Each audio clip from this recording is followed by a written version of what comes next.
Welcome, ladies and gents. Late yesterday, there was news that Victoria Alonso was gonzo. She was fired, done, dusted, left, exited Marvel. Now, if you don't know who this is one of the oldest Marvel Studios executives. She's ultra woke, and I mean that's important because of what we're discussing here. So it's not me just banding the term around.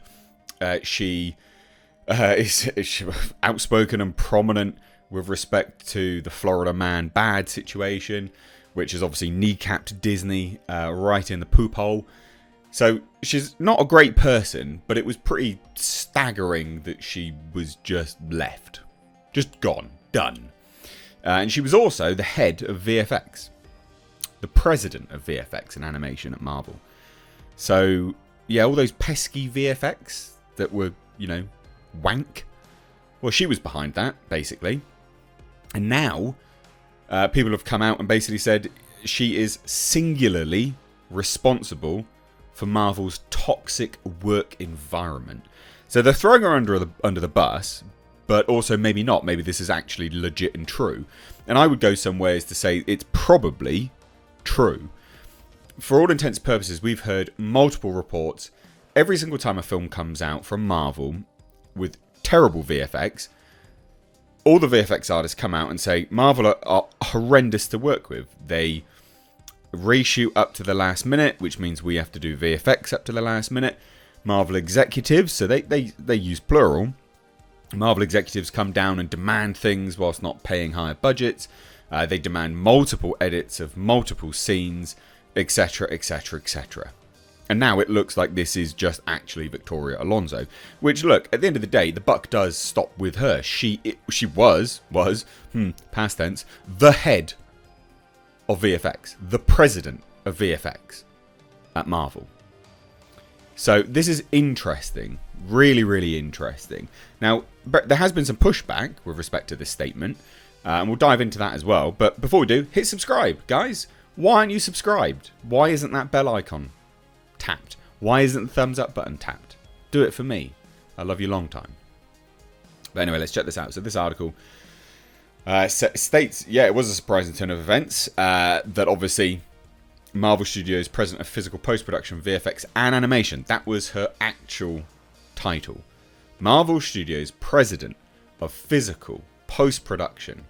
That very important post-production. VFX and animation. Victoria Alonso has parted ways with the company after 17 years.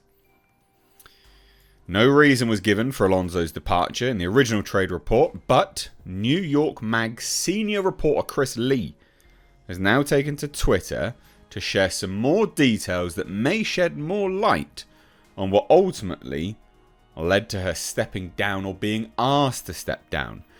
This is one in a long list of things, and I also think as well, like, her departure, her being one of the main, sort of executive producers on Marvel projects, especially the TV stuff, is now what's led to all the Disney Plus Marvel shows, all of them being relabeled as coming soon.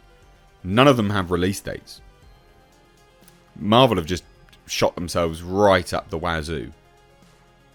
Now, whether that's because they fired her or she left or who knows, but it's creating some massive turmoil inside. But Alonso was responsible for producing...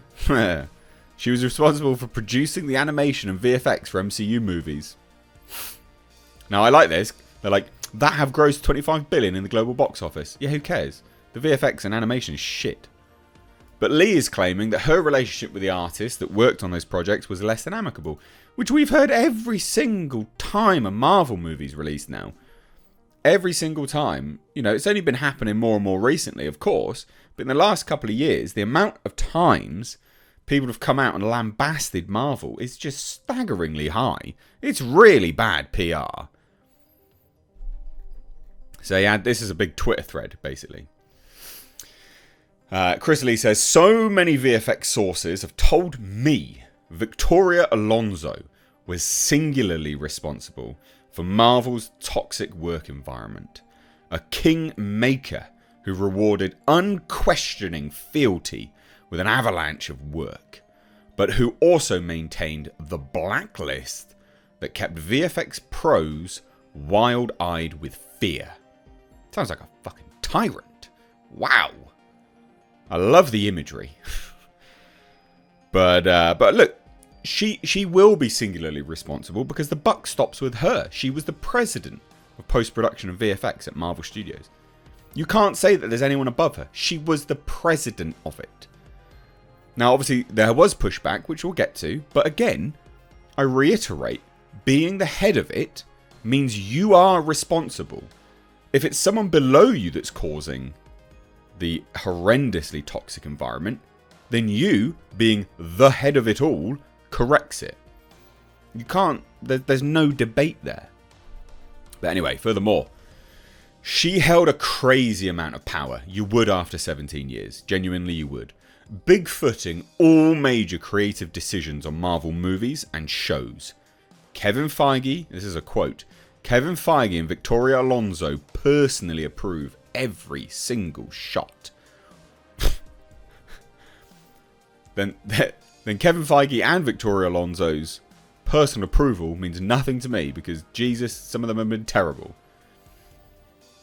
All the visual effects work they approve, which is usually the job of a director or a showrunner, one tech told me. Wow. Wow. Kevin Feige and Victoria Alonso personally approve every single shot and all the visual effects work. Goodness me.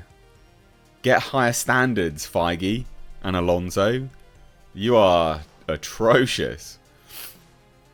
The main one that everyone's quite scared of is Victoria Alonso. Another VFX tech said, if she likes you, you're going to get work. And you're going to move up in the industry. If you have pissed her off in any way, you're going to get frozen out. Which is this blacklist situation that people are referring to. Real bad. But here's the pushback. So, again, let's be fair about it. This is just the absolute opposite of what I've heard from every person who has ever worked with her. I'd call it a gross mischaracterization. Okay. Well, this is a writer and podcaster at The Ringer. One of the Cameron Crowe's uncool, taller than you think, Mastodon, blah, blah, blah, blah, blah. Basically, someone. Goes, Chris has done a lot of great reporting on the state of VFX work in Hollywood and particularly Marvel. And I know his anonymous sources have some very legit concerns, but this is absolutely not who Victoria is. Really? Two final things, and then I'm logging off. My bona fides are, I spent the last 4 years working on a book about Marvel Studios, interviewing people on every level. I've no reason to carry water for Marvel. They didn't lift a finger to help write the book. Help with the book, in fact, they blocked us.